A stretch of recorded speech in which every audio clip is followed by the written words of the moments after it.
Welcome everybody to the what is it, 177th Minnesota Outdoor Skills and Stewardship Series webinars. I'm happy today and a beautiful summer day. We're talking, it's just moving into the start of the state fair. The fish pond is the favorite thing of everybody. So we're going to talk about fishing today, fishing specifically on the North Shore. So I'd like to welcome Jason Swingen to the Outdoor Skills and Stewardship Series webinars, and avid fisherman, guide up on the North Shore, and an active member in the Trout Unlimited chapter up there. So Jason, welcome, and thank you for joining us and sharing your passion with us. Yeah, thanks, Benji. It's great to be here. And I get to do probably my second favorite thing other than fishing is talk about fishing. So it's a beautiful day out today. I'm glad you guys that are joining us are here to learn about some fishing on the North Shore. So I have a lot to talk about. I'm going to try to get it done fairly quickly and concisely so I can answer any questions we have at the end. But yeah, like Benji said, I am Jason Swingen. I live up in Duluth, so I'm right on the North Shore of Lake Superior. I am a fly fishing guide up here with Namabini with Carl Hansel. So I am doing a lot of fishing for steelhead, pink salmon, brook trout, even smallmouth bass and stuff in the summer. And then I also have a website at jsoutdoors.com where I write articles about fishing and stuff. So if I don't answer any of your questions during this webinar, then you can check that out, and hopefully some of the answers are answered there. And if they aren't, I'd love to take you out on the water and take you fishing. See, and yeah, also I'm the current vice president of Get You Gimme Trout Unlimited. So if you guys are up here and want to join Trout Unlimited, it's a great organization. We're doing some really cool stuff. And with that, let's get started. All right, so covering water. We got a lot to talk about, but hopefully by the end of today, you will learn about all the different migratory fish of Lake Superior, the life cycle and timeline of some of the fish, how to identify the fish, some of the current North Shore fish numbers, and also when and where to fish and what species you can catch it at what time. And then I'll kind of narrow it down to, once you're on the water, a little more tips and tricks on how to read the water, how to rig, what you should be using, flies, tippet. I'll say a bunch of terms that I hope you know, and then we'll get into some rigging and all that nitty gritty fun stuff that I personally really enjoy about this type of fishing. All right, so historically, Lake Superior, it was just lake trout and brook trout, and that was it until I guess I'll get into that a little later. About 1900. So there's been 120 years or so with the rest of these fish, but historically just lake trout and brook trout. Primarily, I'll be talking about these fish with the little star, steelhead, brook trout, and pink salmon, but there are a lot of different trout and salmon in Lake Superior. So we have steelhead, brown trout, brook trout, specifically coaster brook trout that are migratory brook trout that live in Lake Superior and spawn in the rivers. We have coho salmon, Chinook salmon, or also known as king salmon, pink salmon. There historically have been Atlantic salmon stocked in Lake Superior, but for reasons they just didn't really do very well in the lake. So there really isn't that opportunity anymore. And then splake, there are stocked splake and also wild splake, which is a hybrid between a brook trout and a lake trout. All right, so this kind of timeline looked like, so I was saying I think it was 1895 was the first steelhead that was stocked. And it took a couple decades for those fish to become naturalized and start reproducing on their own and get comfortable. So it was pretty good for the steelhead.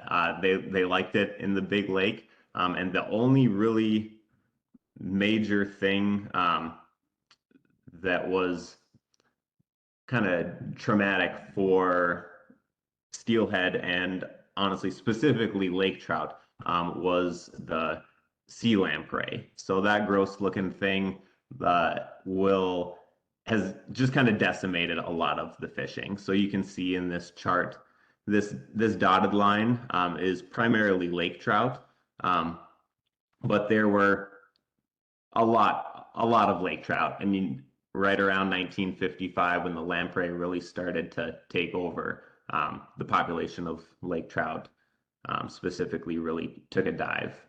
Then steelheading continued to be pretty good um, until about 1950s, similar to the lamprey was having an impact on them, but also fishermen were having an impact on them. It used to be one of those, oh, there's tons of steelhead, we can just go out catch a lot of fish. There wasn't the regulations there are today, so people would take a lot of steelhead home, and then the fishery kind of collapsed a little in the 60s. So um, other species got introduced. So that's when the kings and the cohos and the pink salmon were introduced in the 60s. And then late 60s into the 70s, there was a fish that some of you may have heard of called a kamloops or a looper, which is just a different species of steelhead. So a steelhead is just a migratory rainbow trout taken from the West Coast. Uh, they were the ones that were planted here in the 1900s. And then since those steelhead were getting um, overfished, then the DNR introduced this kamloops to kind of prop up that fishery. So that went on for another 30, 40 years. Everything was looking good. But the steelhead still weren't doing great. So then 90s, we got a little more regulations where you could only keep one over 28. And then today, the steelhead are catch and release only. So, and I'll talk a little bit more about the loopers and stocking and stuff on the North Shore a little bit later. So basic steelhead life cycle. Steelhead spawn in the spring, and then the eggs will hatch in the summer, and those fry, which then turn into parr and later smolt as they're growing, will stay in the river for up to 2 years. And that's primarily just so they can get big enough that when they go back out into Lake Superior, they aren't immediately lake trout food. So they have to get a little big enough just to compete. And then once they're out in the lake, they usually spend another year or two, and they're about that like 12 to 19-inch size. I refer to them as skipjacks. And then once they're adults, when they hit about 4 or 5 years old, they'll return to the river to spawn again.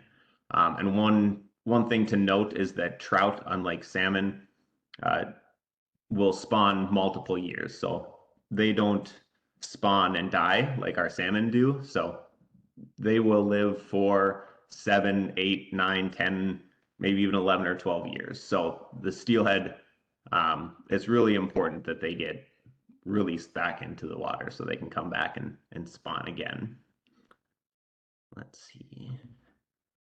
All right, so a little bit about fish identification. It can be a little tricky on the North Shore because there are so many different species and a lot of fish look fairly similar. So here's a picture of a steelhead. You can tell the difference a little bit by the markings on their tail. There's other ways by looking at the gums. So you can see that this steelhead right in here has white gums. If you catch a coho, it's usually more of a grayish mouth, and kings have more black. But it's pretty important just to be able to identify the fish. Just so when you're out there fishing and you catch a fish and you've never caught that type of fish before, you know whether or not it's something you can keep or not, especially if it's something like a steelhead or a coastal brook trout that really needs to get released as quickly as possible so they can get back into the water and spawn another day. So even a picture like this, so you see these two fish and it's like, wow, those are like, what are both of those fish? They're both steelhead. So another tricky thing with fish identification is that these fish will look different when they're in the lake compared to when they're in the river. So when they're on the lake, they're shiny. They usually have kind of like a greenish back to them, silver on their cheeks. And then the longer they've been in the river, they start to get more color. And it's actually the scales on the outside are opaque, and then they become a little more translucent once they're in the river. And that's when you can see the color of the fish underneath. So if you catch some fish and it's like, oh, this one's shiny, it must be whatever, or this one. I mean, the top one doesn't necessarily look like a rainbow or a steelhead just because it doesn't have the distinct colorization. So these are some of the other fish that I was talking about. So this is all, I guess, mostly, I guess there's some trout and salmon. This is generally the type of fish that you would catch in the fall on the North Shore. So the top left here, this is a coaster brook trout. It looks very similar to this fish on the top right, which happens to be a splake. And there's just a couple subtleties that you can tell the difference between the two. The main way to tell the difference specifically on this one is that under my thumb right here, I'm covering it up a little bit, but it doesn't have an adipose fin. And that means that that fish was stocked, and Wisconsin is still currently stocking splake. So these fish were caught within like 10 minutes of each other. But this one is a native North Shore coaster brook trout. This was a stocked splake from Wisconsin that made it up into the same river. And then down here in the middle on the left, this is a coho salmon. And you can kind of see that little bit of grayish in the mouth, but looks very similar to a steelhead. And then down here, so this is a king salmon or a Chinook salmon. And you can tell the darker lips on this fish. So bottom left, this is a kind of the popular fish that's coming up here soon. I'll talk a little bit about the different species and when you can catch them. Pink salmon are going to be coming up into the rivers on the North Shore here in probably a couple weeks. So pay attention. I'll give more information on these pink salmon and how to catch them and when they're coming in the rivers soon. But depending on the males and the females are usually a little more, I don't know, trout, salmon shaped, and the males get these big humps on their back. And then down here, bottom right, is a brown trout. We don't have a ton of brown trout on the North Shore. It's kind of difficult to target them specifically, but they are out there. Let's see. So these fish all look, I mean, fairly different, but these are all different examples of coaster brook trout. And it depends a little bit on when you catch them and males versus females. But you can catch these in the spring and fall. They do spawn in the fall, but they will travel up in the tributaries on the North Shore in the spring just to eat steelhead eggs when the steelhead are in there. So this picture here with this really pretty brook trout, you can see a little pink, which is called a floy tag. So the DNR up on the North Shore is doing a bunch of research on fish. So this one is specifically the Coaster Genetics Project. And Nick Peterson and Corey Goldsworthy do a great job up here on the North Shore. They got some award-winning projects going on, specifically with the coaster genetics and also steelhead genetics. They're doing a predator-prey project now to see what the fish are eating when they're out in Lake Superior. They're also doing some telemetry stuff to be able to figure out where the steelhead and brook trout go once they come up in the rivers. So really interesting stuff. The Coaster Genetics project specifically is to tell if there's genetically a difference between the native brook trout that are above the barriers versus the coaster brook trout. Um, so if you're interested in helping out with that project at all, it just involves fishing. So you just go fishing. If you catch a coaster brook trout, you just take a sample of their fin and send it in an envelope, and you're helping out with uh, some cool genetics research. So if you want to learn more about that, there's this link at Minnesota Steelheader, or you can contact Nick or Corey directly. So then the Steelhead Genetics Project kind of comes into play here. So I've been showing you a bunch of different fish, talking about identification and how it's really tricky to tell one species apart from another one. So this, if you just look at it right away, it's like, oh, those are identical fish. They're steelhead, they're rainbow trout. You can see the reddish line, the kind of red cheeks. They just look like steelhead. But if you've been fishing on the North Shore before, or you're familiar with the term kamloops, like I was talking about earlier, this top picture, you can tell that this specific migratory rainbow trout does not have an adipose fin. So the kamloops were stocked, it was probably 30 some years or so, 40 years, but the DNR stopped stocking kamloops. I think it was 7 or 8 years ago now. So I've still heard reports of a couple getting caught, maybe one or two each year, but that fishery is kind of ended. The kamloops was a really cool fish. They were more shore oriented than a steelhead. So there was more opportunity. You could catch them more times of the year, and with different methods. The major downside with kamloops was that they were spawning with the wild steelhead. And then if a kamloops and a steelhead spawned together, their offspring had a lower percentage survival. So we were putting all of these new fish into the fishery, and what ended up happening is that it was just lowering the production of the fishery in the end. So about 7 or 8 years ago, they stopped stocking kamloops, but the DNR has replaced it with stocking genetically similar steelhead. So when steelhead spawn on the French River, just north of Duluth, the DNR is taking those fish, taking the eggs, and hatchery raising steelhead to put back into the North Shore. Let's see. So the goal has been to stock 120,000 fingerling steelhead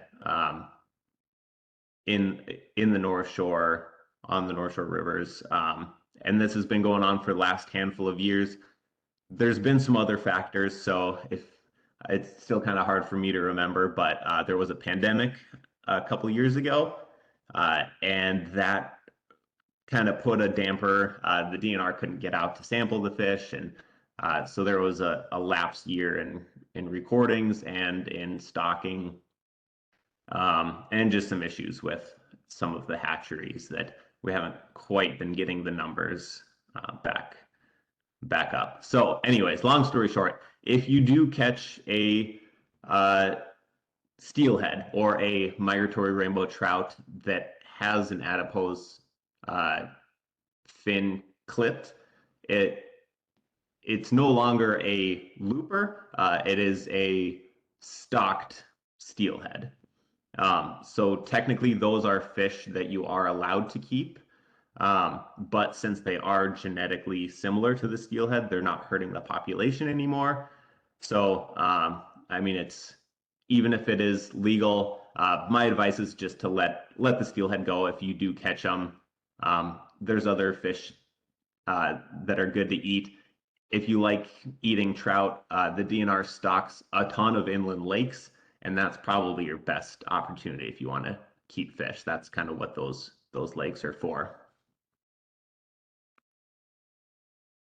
So how big do these steelhead get? Like I said, salmon will die after they spawn, but steelhead keep on living and coming back and spawning more. So this age group was taken from, I believe, Knife River fish last year. So the majority, let's see, like 75% of the fish were between 5 and 7 years old. But you will get a percentage of fish that are older than 7. So like an average size steelhead is 23 to 25 inches, 4 to 5 pounds. But you will get some. So this is a guy I took out this summer or this spring on the North Shore, and he caught a 30-inch steelhead that was probably like 8, 10 pounds. So they're out there and they're cool. So I showed a little of the history back from like the 1900s to about the 90s, and then this is coming off of that. So this is rainbow trout. The bar graphs show the blue is clipped fish, so used to be loopers. Now it is a combination of loopers and the stocked or the clipped steelhead. And then the gray is the wild fish. So you can see the numbers of wild fish have generally been going up, especially 2008 to 2018, really good wild steelhead years.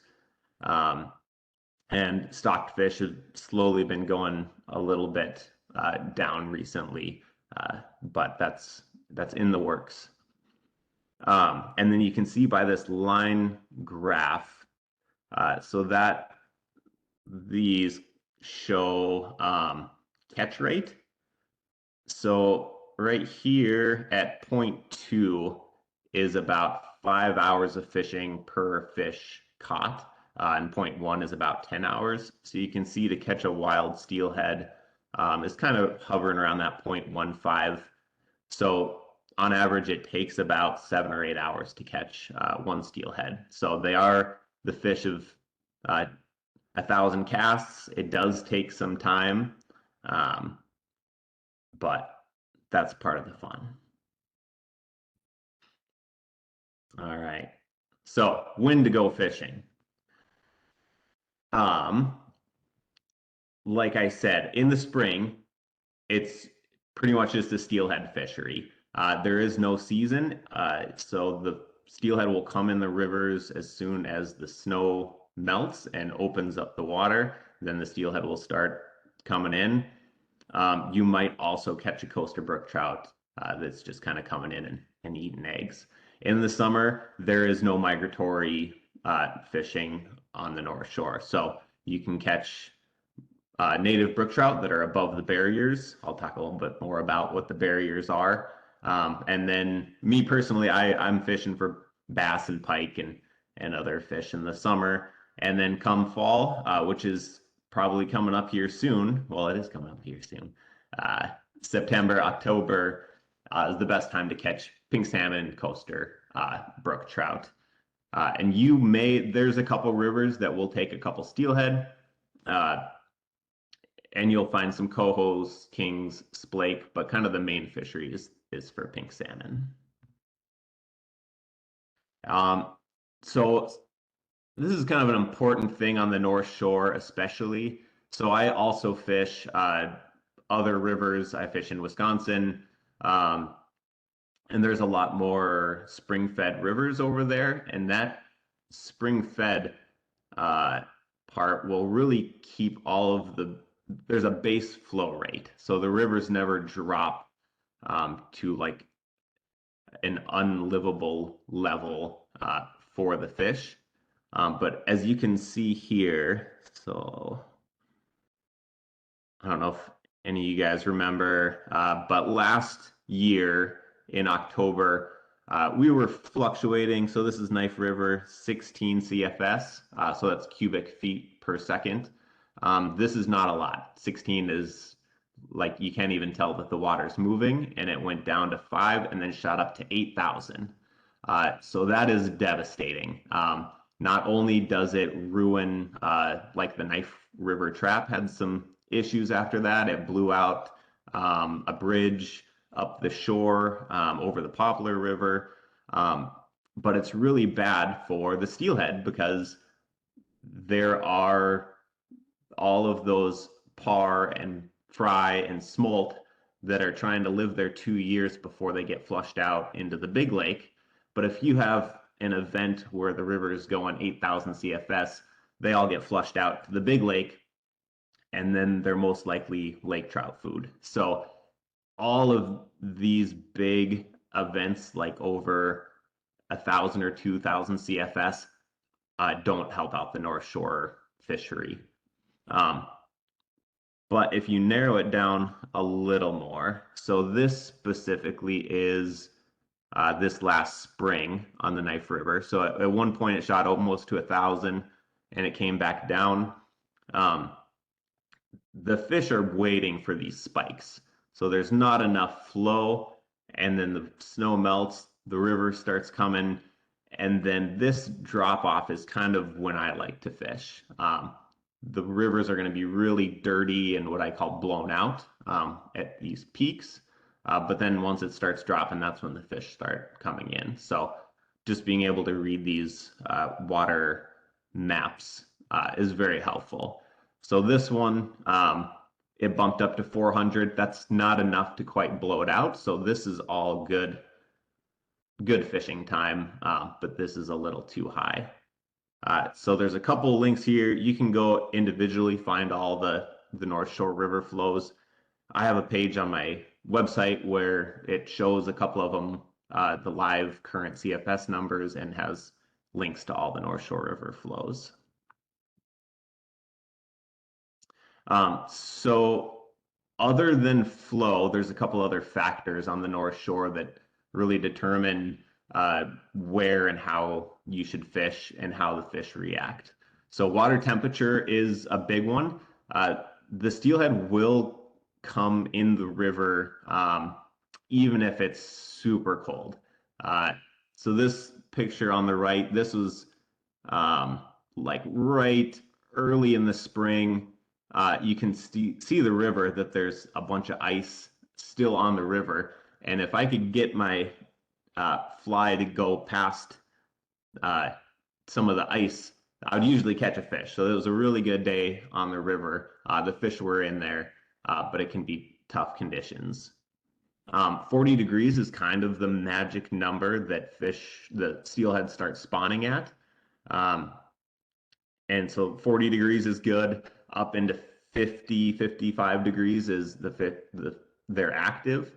And I will tend to kind of change the types of flies that I'm using depending on the temperature as well. And then once the rivers start hit 70 degrees, one, it's not really great for the fish to be fishing for them when it's that warm.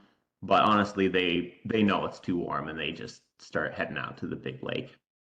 And then clarity is another one. So I talked about how some rivers will get blown out. On the North Shore, we have a lot of tannic water. So a lot of times you're fishing in water that it's not necessarily dirty, but it just kind of has a stain to it. So it never gets really clear. But a lot of times you're fishing and it's pretty dirty. So if I go to the river, if you guys are going fishing and you see that it's just like very low visibility, it's tricky. So the North Shore, luckily we have more rivers on the North Shore. So if one river is a little too dirty or blown out, it might be worth driving up the shore a little further and finding a river that's not so dirty. But on the other side of it, if it gets a little too clear, it can be a little tricky just because you don't want to be spooking the fish.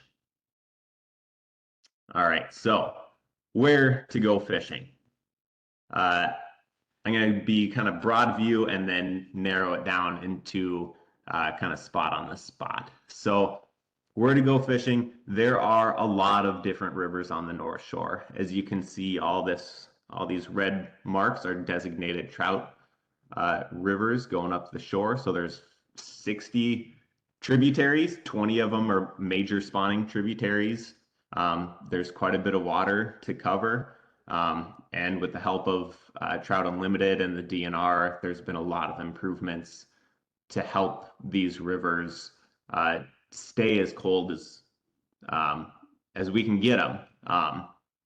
So part of that spring fed versus this deep North Shore bank issue is that when it does rain, we get a ton of water and then it just dries up really fast. So it's a little trickier just kind of finding the right spot and the right time and getting it all to work out. Um, so another important thing when it comes to migratory fishing water versus uh, above the barriers fishing. So you can see here all these blue rivers, and then you might see like right here where there's some red. Um, and especially right here where the red turns into a blue. So all these spots where the red turns into blue is a barrier, and most likely it's a natural barrier. So this picture on the right is of the caribou. That is a big enough waterfall that a steelhead can't make it up and continue on up the river. Uh, so steelhead can jump, I think it's something like 8 feet. So there are some waterfalls that they look like barriers, but the steelhead can make them up. Um, but in general, like in the summer, I do more fishing up in these little blue river areas. And then spring and fall, when there's migratory fish in the rivers, you want to be fishing closer to the mouth and in these red areas. And you can find this map. I think it's posted at the DNR site, and I'm sure on the their Compass app as well. So once you have figured out where exactly you want to go, what river that's a good uh, temperature, a good flow, there's a couple things that you need to know about reading the water once you're there. So again, this water looks, I mean, it's a little dirty, but it's definitely still fishable. So I don't know if you've all heard all of these different, there's a lot of terminology for pools, tail out, seams, rocks, and stuff. But basically, you want to fish some of the deeper water, um, generally where there's foam collecting, something like this, bubble lines, where the fast water meets the slow water, or seams, and really anything that creates a break in the current. So the steelhead are very powerful. They can just be swimming constantly pretty much the whole time they're in the river, but they don't want to be sitting in just crazy fast water. So usually they sit in water that I call walking speed water. So if you picture yourself walking down the river, um, if you're walking about the same speed as the river is going, that's kind of where the steelhead naturally want to sit. So always fish the inside first. Find your walking speed water and make as long of drifts as you're comfortable with. Let's see. All right. So I don't really always like adding these to my presentations. I feel like it's a little bit of a bummer. But I also feel obligated to. Um, so during the pandemic specifically is when I saw kind of like the biggest influx of issues happening. And this happened in Wisconsin. This happened on the North Shore. But I love fishing. I love being on these rivers. I want to spend as much time fishing as I can, and that's partly working with TU to help make sure that these rivers stay cold as long as possible. But it's also little things like picking up after yourself, not trespassing, and especially not leaving garbage if you are on private land. And then just treating the fish, ethically. If you are going to release them, bring a net. Get the fish in the net, keep them wet as long as possible.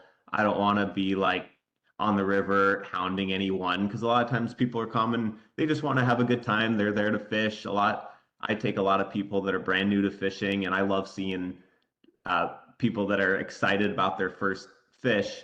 Um, but there's a lot of things that you got to know once you get to the water about uh, angling pressure and fishing around other people and uh, keeping the fish wet, just lifting them up, getting a good picture, getting them back in the water so they can continue on and we have a good fishery for the future. So I won't hound on that anymore, but it is really important. We've lost some land, specifically on the Sucker River, that used to be really good fishing water and had a couple bad actors that ruined it. I'm dealing with that on the Brule River in Wisconsin, where there was issues, and the land that I used to be able to fish, just I can't fish anymore. So just be respectful. All right, I think I'm still doing pretty good on time. I'm gonna run through this gear fairly quick, and then if you got any questions about that, I'll answer it at the end. So like I said, I'm a fly fishing guide. If I fish on my own, that's how I prefer to fish. So all of this technique, rigging, gear is kind of for fly fishing. So in general, for steelhead in the spring, I prefer to use something between a 6 and an 8 weight rod, um, like a 9 foot 8 weight, 10 foot 7 weight, perfect options. I have a lot of people ask if a 9 foot 5 weight would work. I generally say no. It's a common fly rod size, but with the moving water in a river, the steelhead, um, it's just a bad option. So if you have access to at least a 6 weight, that's kind of your preferred rod. And then a reel, just pair it up to the same size rod, usually 7/8 weight. Fill it with backing. Um, I prefer to use actual fly line when I fly fish. You'll see a lot of people on the North Shore fish with straight mono, which is also a good option. So you could replace this indicator steelhead line with like 15 to 20 pound mono, and that'll work just fine as well. And then I use a nylon tapered leader. I can really get into the weeds on like this is the knot that I like to tie. This is the exact. But in general, something like 7 to 9 feet of roughly, I don't know, 12 to 15 pound leader will work. And then indicators, I mean, this is personal preference as well. I use airlocks, thills, blackbirds. Oros is a new company that's making some cool indicators. You can call them a bobber. That's basically what they are. As a fly fisherman, I still don't get offended. I think it's just fun fishing. I don't get too got up on that stuff. Um, and then some split shot. The steelhead aren't going to, and any of these trout and salmon. So coasters, pink salmon, they're feeding under the surface. So you need to get down somehow. So make sure you have some split shot. Usually BB or 3/0 is what I like. I prefer to use a swivel instead of a line-to-line connection. It just saves me a little bit of time. It's easier to tie a clinch knot than a blood knot or something. So I like using these little ant swivels and then having some different tippet options. So if the water's really clear, I like using fluorocarbon. Um, let's see, if you're into fly fishing, there's another fancy, uh, just like an indicator. We can't call it what it is, so we make up new terminology. So instead of breaking strength, in the fly fishing world, we use 1, 2, 3x, stuff like that. Basically, that means something between 6 and 12 pound. Most of the time, I'm running like 8 pound tippet from the swivel to the fly, and I'll use fluorocarbon if it's clear and mono if it's pretty dirty water. And that all this stuff is on my website at Steelhead Equipment. Um, so pink salmon, brook trout stuff, everything's just pared down a little bit. So 9 foot 5 weight, that's a great option for brook trout, coaster brook trout, pink salmon, um, kind of anything in the fall.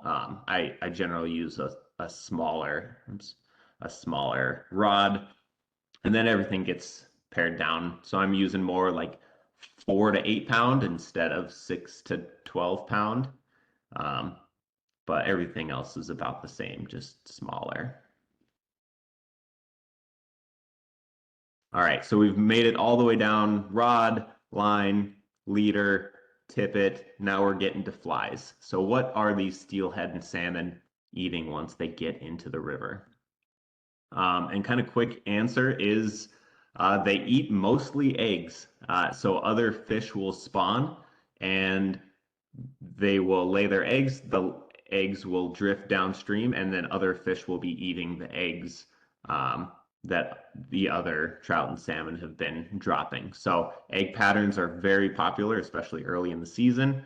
But we also have a lot of different stoneflies and mayflies on the North Shore. So once the water warms up a bit, then these the nymphs and stoneflies start coming out, then I'll start switching some fly patterns. So we do have a Trinarcis or a giant stonefly and golden stoneflies up on the North Shore. So this is just a couple examples of the flies that I use for pretty much everything on the North Shore. So your most popular is this a glow bug. So you can use these in a bunch of different colors. This is a little more natural, imitates a fish egg. This one's a bead-headed, so it gets down a little deeper. You can use beads, a bunch of different options for imitating eggs. But then once you start switching over to stoneflies and nymphs, superior X legs, Kaufman stone, Pat's rubber legs, Prince nymph, pheasant tail, stuff like that, all work really good for steelhead. And then also, so this is egg sucking leech or streamer patterns work well. I mean, these fish are fairly opportunistic, so they're primarily feeding on eggs and nymphs, but they will eat um, if something's bothering them or in their face. So you can mix it up a bit, and it's surprising what you'll catch some of these fish on. I'm running a little late. I'm probably just gonna show you just kind of the general concept of how I like to rig these. And then if you guys have questions at the end, you can ask me. So this is just kind of what the leader setup looks like. Indicator on the top. I put split shot above the swivel so then they don't slide down next to the fly. Yeah. And then I guess the only other thing, I like to use lighter tippet than my leader. So if you're running like 10 pound up here, I like to run 8 or something down here. So if you do snag your fly, you're not breaking off way up here. That's easier to retie just the end of your line. And so North Shore, kind of what I was talking about below the barriers, just remember it's one fly only. If you're fishing above the barriers or in Wisconsin, it's 2 flies, but it's something like 100 feet from the mouth up to the barriers, 1 fly only. And this is just kind of general rigging, indicator fishing or tight line fishing. All right, we're almost done here. I got this is just a quick little video I took a couple years ago of some pink salmon. So this is on the north shore of Lake Superior. Um, this is the fish that is going to be in the rivers on the North Shore in a couple weeks that you can go and catch. They're super fun. Um, if you're going to keep fish, pink salmon are ones that you can keep because they will spawn and die. One thing to note is that if you're going to keep them, it's better to keep them right away because they transition pretty quick into kind of silvery, and then they kind of start deteriorating a little bit. So these ones you can often see in the fall. The rivers are a little clearer, and often if you just walk up the river in the fall, you'll see a school of pink salmon. Um, and just because you see them doesn't necessarily mean they're going to eat. It can be a little frustrating. Because you can see them. Um, but definitely a fish that's worth checking out that is just right here. When else can you go catch a salmon on the North Shore? Like it's not that far away. So I think that's all I have for you. So other than the questions that I'll answer here soon, just reminder, you can check out my website, follow me, send me an email if you got any other questions.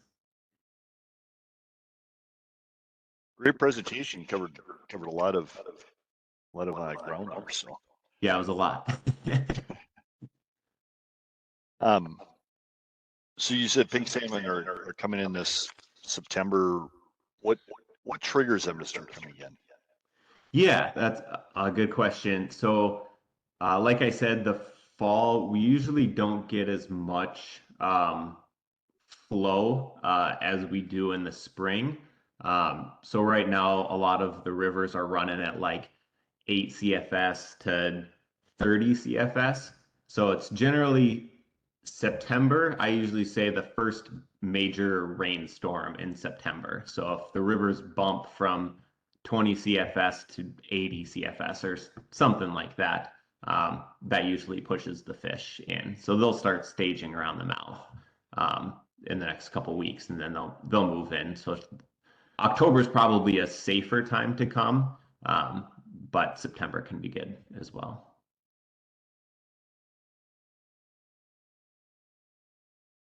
Oh, I can't hear you. Oh, I muted myself. Sorry about that. Can you turn your speakers down a little bit, Jason? I'm getting a little bit of echo feedback from your computer there. Yeah. And when you get a chance, if you want to pull your presentation down, you can do that. Yep. Let's see. And you got one question in there. So if anybody has any questions for Jason, put them in the Q&A for us. Jeff asked, can you catch fish before they enter the rivers, like from the mouth, just shore fishing? Yeah. Yep. You definitely can. Um, the one kind of caveat was the cam loops that I was talking about. That was the best opportunity to catch fish from the river mouths, just because they would kind of be hanging around the shores and the river mouths year long. Um, but especially before the pinks come in, you can fish. That's a good time to fish the river mouths before and after they're in the rivers. And same with steelhead. So they'll stage before they come in the rivers, and then they do what I call kind of the drop back season. That once they've spawned, they've spent a couple weeks in the rivers spawning, building their reds and stuff. They go out into the lake and they're hungry, so it can be a good time to catch fish before and after they're in the river. Great. Dale was wondering, do the pinks run every year, or is there an odd even year to them? Yeah, that's a good question. It's very commonly known that pinks run in like every other year. I don't so that's it's not true. They run every year. I don't know whether there's uh like alternating. They just got mixed up, and so half of them run one year, and then a different half of them run another year. It kind of seems like one year you'll get more numbers of pink salmon, and then the next year there'll be less of them and they're bigger. But that might be just a shorter um, term thing that I've noticed. But yeah, it will be every year. So they were there last year, they'll be here this year. Great. Drew had an interesting question because he must travel across that big bridge too. Besides the characteristics of the rivers themselves, what are the differences between the North and the South Shore runs? I don't know if I have enough time to cover all of the difference. Let's see. So because the South Shore, primarily the Brule is kind of the most popular South Shore river, is spring fed, that it supports more it more of a fishery, I guess.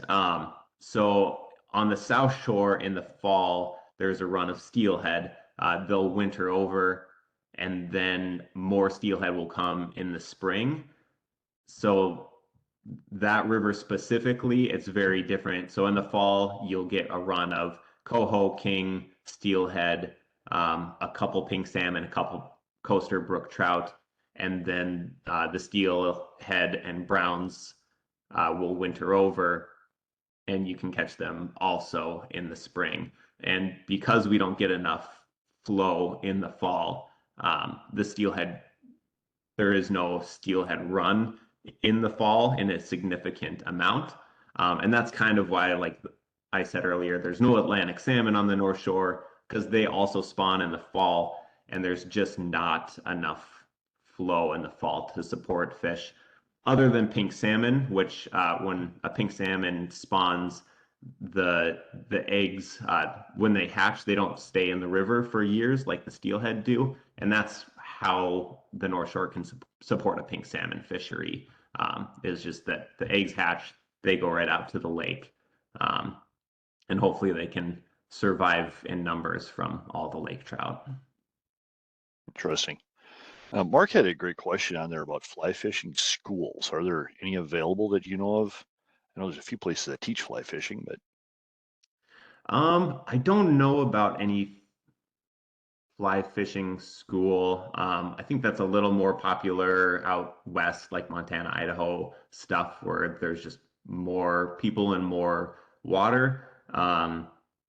I guess there's around here, it's just more organizational based. So either a guide, so you can contact me if it's specifically for a trip.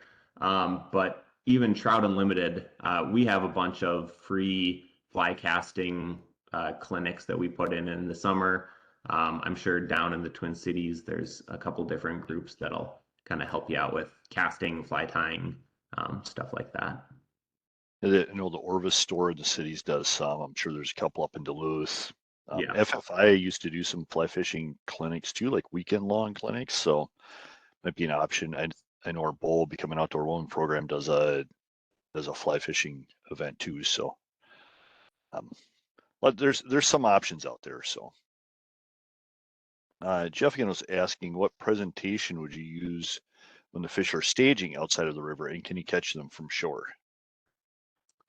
Um, it is a little it's tricky. So fly fishing wise, if that's what you're interested in, you can just cast. I prefer if I'm going to fly fish the mouth, to cast into the flowing water and then just kind of it's not very glamorous. Just cast out, strip out line. Uh, Usually I'm fishing like an egg sucking leech or a woolly bugger. And I'm not fishing like I would in the river where you're dead drifting an egg pattern or a nymph. It's usually getting something, getting their attention. So some type of streamer, getting it out there, letting it flow, and then strip it back and then repeat.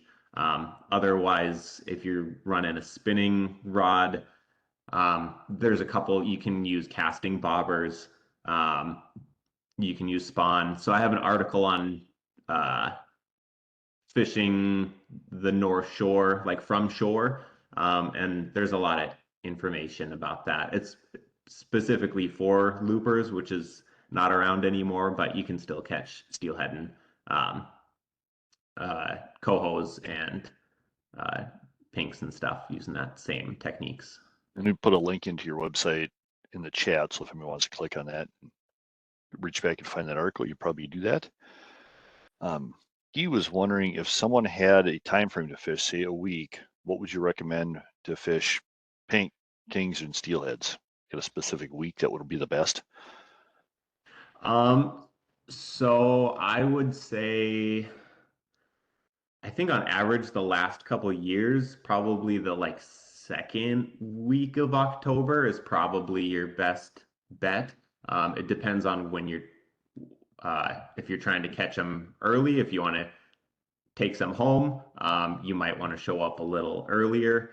The kings and the cohos on the North Shore, there used to be a really good king fishery um, that they were stocked. This is like in the 90s, and you could go catch a bunch of kings. And there are a couple kings caught on the North Shore every year, so it's not like a destination fishery.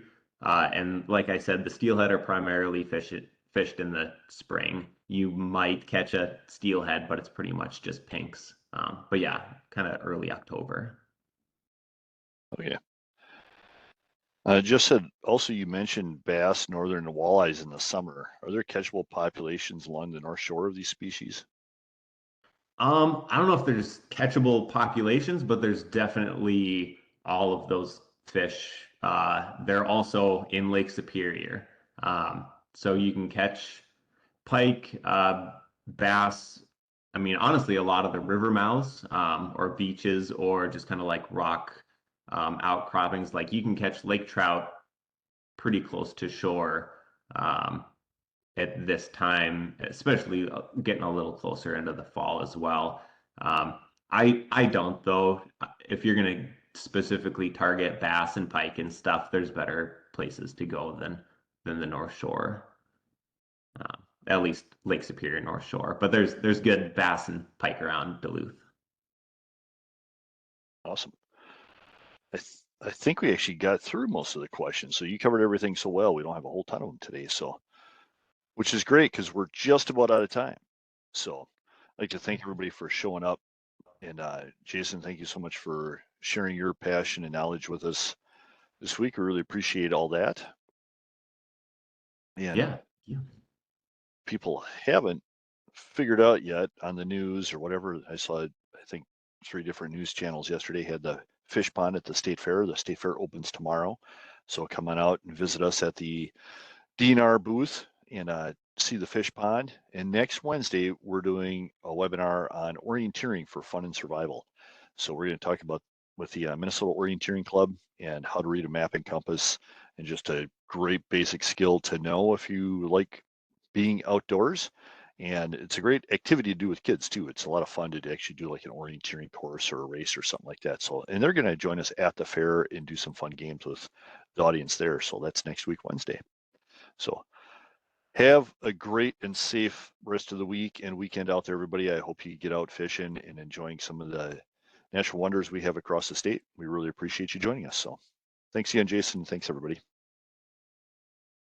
Yeah.